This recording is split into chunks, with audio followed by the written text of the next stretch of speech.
बोलिए वृंदावन बिहारी लाल की जय। आप भाग्यशाली हैं, आप घर बैठे भक्तमाल की कथा सुन रहे हैं। ये शवपाच वाल्मीकि भक्त जी का दूसरा भाग है। कथा ध्यान से सुनिए। काल्पनिक कल्पनातीत प्रसंग को देखकर वाल्मीकि जी ये सोच भी नहीं सकते थे कि अर्जुन और भीम हमें प्रणाम करेंगे।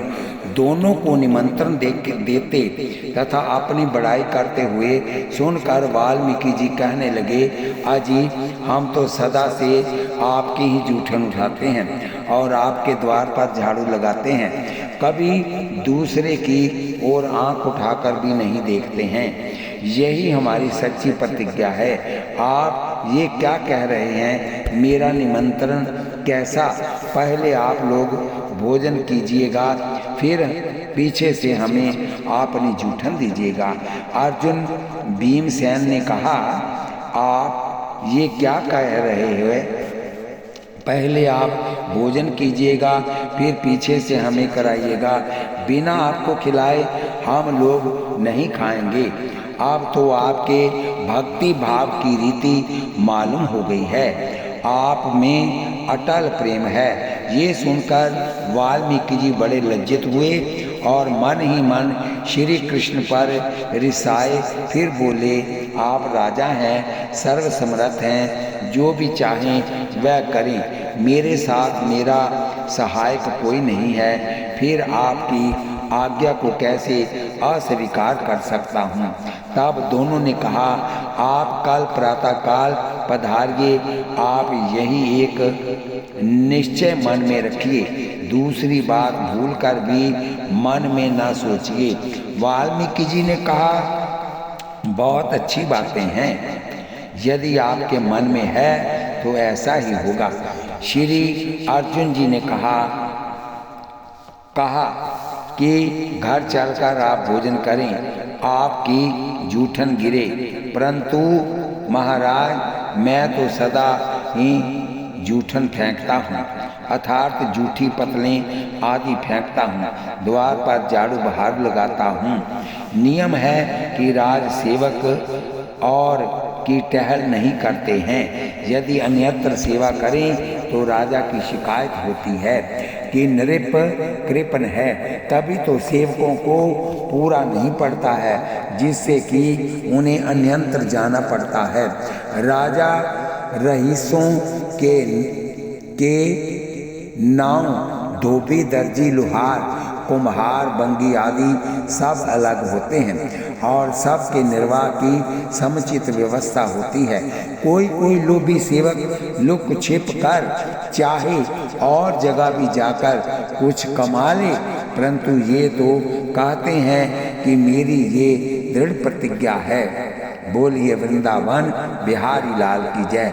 श्री अर्जुन जी समझ गए कि पहली बार कहने में कुछ भूल हो गई, जिससे कि उन्होंने इनका अपने अनुकूल अर्थ लगा लिया। तब उनको स्पष्ट करते हुए कहते हैं कि जेमो जीवावो, कहने का भाव है कि जब तक आप नहीं जीवेंगे तब तक हम लोग भी कुछ नहीं खाएं पिएंगे। बोलिए वृंदावन बिहारी लाल की जय। श्री ठाकुर जी ने जना दिया है, नहीं तो कोई भला प्रेमियों के गूढ़ प्रेम को क्या जान सकता है। कहने का भाव ये कि केवल आपका हृदय भक्ति पूरित हो सो बात नहीं, आपका तो पूरा शरीर ही भक्ति भाव रूप है। ये भक्ति का लक्षण है। संसारी लोग अपनी प्रशंसा सुनकर अभिमान में फूल जाते हैं, परंतु साधु पुरुष संकुचित होते हैं। जान गए कि श्री कृष्ण ने ही बताया है। वाल्मीकि जी जान गए कि श्री कृष्ण जी ने ही बताया है, दूसरा तो कोई जानता ही नहीं था। अतः ऋषाने ये प्रणय कोप है जो आनंद मूलक होता है। मेरे संग को जन है, भाव तो ये कि आप स्वयं राजा हैं, सर्वसमर्थ, फिर आपके साथ सभी जन हैं। मैं दीनहीन, मेरा कोई पक्ष लेने वाला नहीं है, अतः बेबसी है। अंतरंग भाव ये कि मेरे तो एक श्री कृष्ण है, वे भी इस समय आपके ही हो रहे हैं, और विचार यही कि आप राजा हैं आदि। ये अर्जुन भीम एवं श्री कृष्ण दोनों के साथ लगता है। बाहर या भाव तो ये कि यदि आप लोगों का ऐसा ही मन है, अंतरंग भाव ये कि जब ठाकुर जी का ही ऐसा मन है तो चलना ही पड़ेगा। भला उनकी इच्छा के विरुद्ध कोई कुछ कर ही क्या सकता है। बोलिए वृंदावन बिहारी लाल की जय। दूसरी बात ये भी है कि भक्त तो भगवान की प्रसन्नता में ही अपनी प्रसन्नता मानता है। बोलिए वृंदावन बिहारी लाल की जय। अर्जुन और भीमसेन ने लौटकर राजा युधिष्ठिर से वाल्मीकि जी की सब बात कही। सुनकर युधिष्ठिर को शवपच भक्त के प्रति बड़ा प्रेम हुआ। भगवान श्री कृष्ण ने द्रौपदी को अच्छी प्रकार से सिखाया कि तुम सभी प्रकार के 6 रस व्यंजनों को अच्छी प्रकार से बनाओ। तुम्हारे हाथों की सफलता आज इसी में है कि भक्त के लिए सुंदर रसोई तैयार करो। रसोई तैयार हो चुकने पर राजा युधिष्ठिर जाकर वाल्मीकि जी को लिवा लाए। उन्होंने कहा कि हमें बाहर ही बैठा कर भोजन करा दो। श्री कृष्ण भगवान ने कहा, हे युधिष्ठिर, ये तो तुम्हारे भाई हैं, इन्हें सादर गोद में उठाकर स्वयं ले जाओ। इस प्रकार उन्हें पाकशाला में लाकर बिठाया गया और उनके सामने सभी प्रकार के व्यंजन परोसे गए। रस में प्रसाद का कौर लेते ही शंख बज उठा, परंतु थोड़ी देर बजकर फिर बंद हो गया। तब भगवान ने शंख को एक छड़ी लगाई। बोलिए वृंदावन बिहारी लाल की जय। बोलिए जुगल सरकार की जय। छड़ी लगाने से वह फिर से बजने लग गया तथा स्वीकृति की बात कही। सुनी धर्मपुत्र प्रीति भई श्री विभीषण जी हनुमान जी से कहते हैं कि तुम हरि दासन में कोई मेरे मोरे हृदय प्रीति अति होई। ये व्याख्या है। वैसे ही युधिष्ठिर जी के हृदय में भी परम भागवत जानकर वाल्मीकि जी के प्रति प्रीति हो गई। साथ ही विश्वास भी हो गया कि ऐसे परम भागवत के पाने से अश्वमेघ हमारा यज्ञ पूर्ण हो जाएगा, क्योंकि जैसे परम भागवत को पावना है वैसे ही परम भागवती की ही रसोई बनाने के लिए भी होनी चाहिए। अतः श्री कृष्ण ने इस कार्य के लिए द्रौपदी को उपयुक्त समझा और सामयिक शिक्षावन दिया। हे ब्राह्मण, सामने समर्पित नैवेद्य को मैं नेत्र द्वारा ही ग्रहण करता हूँ, अर्थात दृष्टि भोग करता हूँ। उसके रस का आस्वादन तो भक्तों की जीवा से ही करता हूँ। बोलिए वृंदावन बिहारी लाल की जय। कर्त कर्म हूँ कछु नहीं करऊँ, मैं निर्लेप भाव ते रहूँ। भक्तन की आँखिन सो देखूँ, इन इकलो मैं कछु नहीं लेखूँ।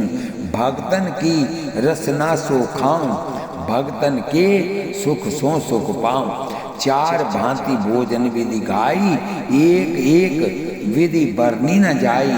छरस सुरुचिर व्यंजन बहुत जाति, एक एक रस अगणित भांति। दांत से काट कर खाए जाने वाले पदार्थ भोज्या, वह पदार्थ जो मुंह में रखकर खाया जाता है, जो चूस कर खाया जाए, वह पदार्थ है जो चाटे जाते हैं। बोलिए वृंदावन बिहारी लाल की जय। कटु लवण तिक्त मधुर अम्बल और पिशाच 6 रस हैं। परस्पर मिश्रण से अनेक रस बन जाते हैं। 4 प्रकार एवं 6 रस के भोजन अनेक प्रकार से बनाए जाते हैं। आज से जनाया गया कि ये पहला अवसर है जो ऐसी महाभागवत की सेवा का संयोग बना है। भगवत भागवत सेवा में हाथ बांटना ही हाथों की सफलता है। वाल्मीकि जी अपने सहज दैन्यवश बोले कि हमें बाहर ही भोजन करा दो। भीम जी सहमत हो गए। तब श्री कृष्ण ने कहा, नहीं, ऐसा करना उचित नहीं है, क्योंकि भाई है। भाई कहने का एक कारण ये है कि श्री मांडव्य ऋषि के शाप से धर्मराज ही 3 रूप हैं, युधिष्ठिर, विदुर एवं शपथ वाल्मीकि प्रकट हुए थे। अतः तीनों भाई भय। दूसरे वैष्णव होने के नाते भी भाई भय। यदि तुम्हारा भाई हो और कहे कि मुझे बाहर ही पवा दो, तो क्या उसे बाहर ही बिठाकर पुआओगे? यदि नहीं तो इन्हें भी मतलब रसोई में ले जाकर भोजन कराओ। तीसरे, ऐसी बात मुझे भई अर्थात अच्छी लग रही है कि इन्हें भीतर रसोई में पवाया जाए और मेरी प्रसन्नता ही समस्त यज्ञों का फल है। सुनने से रसोई घर में जाने को प्रस्तुत नहीं हो रहे थे तथा श्री ठाकुर जी ने ललकारा कि गोद में उठाकर ले चलो। श्री गोकुलनाथ जी का कान्हा भंगी को हृदय से लगाने का, इसलिए कि 1-2 बार बज कर ही रह गया। भक्त और भक्ति की महिमा के अनुरूप नहीं बजा। बोलिए वृंदावन बिहारी लाल की जय। भगवान ने शंख से पूछा, तुम कन कन के भोजन करने पर ठीक से क्यों नहीं बज रहे हो? क्या तुम कुछ लज्जित हो गए हो? मुझे तो ऐसा लगता है कि तुम भक्ति का प्रभाव अच्छी तरह से नहीं जानते हो। घबराकर शंख बोला, आप द्रौपदी के पास जाकर उनसे पूछिए। आप मन से ये मान लीजिए कि मेरा कुछ भी दोष नहीं है। जब द्रौपदी से पूछा गया तो उन्होंने कहा कि शंख का कथन सत्य है। भक्त जी खट्टे मीठे आदि सभी रसों के सभी व्यंजनों को एक में मिलाकर खा रहे हैं। इससे मेरी रसोई करने की चतुरता धूल में मिल गई है।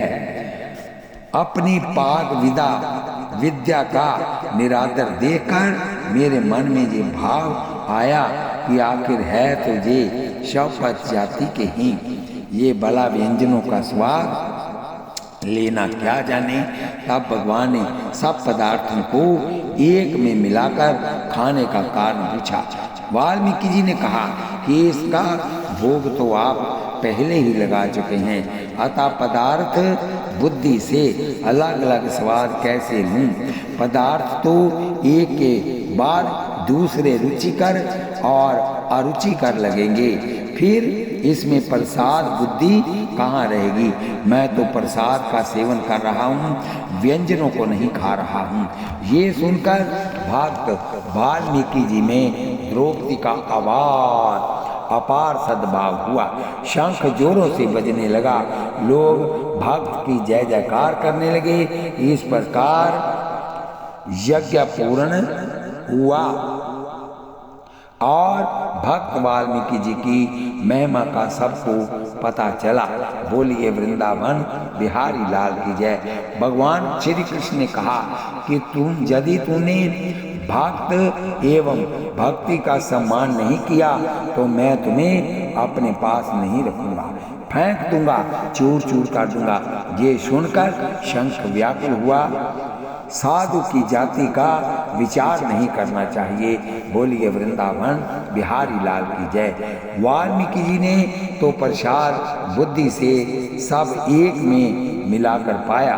परंतु द्रौपदी जी ने इसका ये अर्थ लगाया कि अपने जाति स्वभाववश जैसी झूठी पतलें उठाते समय सब बचा खुचा एक ही कटोरी में टोकरी में रख कर लेते हैं, वैसे ही अलग अलग परोसा हुआ भोजन भी एक में ही मिला लिए। बोलिए वृंदावन बिहारी लाल की जय। स्वाद तो प्रभु ने पाया, हम तो प्रसाद पा रहे हैं। प्रसाद में पदार्थ बुद्धि करके स्वाद का अनुभव करने से प्रसाद का महत्व जाता रहता है। बोलिए वृंदावन बिहारी लाल की जय। उन्होंने जान लिया एवं मान लिया कि जाति पाति पूछे नहीं को, हरि को बजे सो हरि का हो, नारायण को भक्ति प्यारी, जोई बजे सोई अधिकारी।